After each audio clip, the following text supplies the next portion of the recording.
Pictures don't really do this case justice, so I'm trying to take a quick video. Just a really extraordinary computer. The side panel is not plastic like the vast majority of them that you'd see. It's actually thick glass, which is really nice. Feels really, really high quality.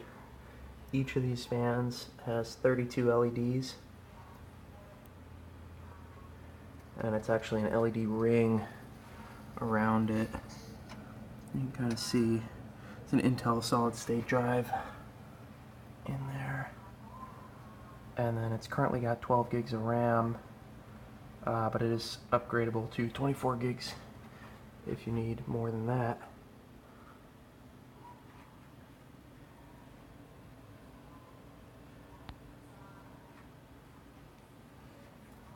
And the graphics card is an RX480.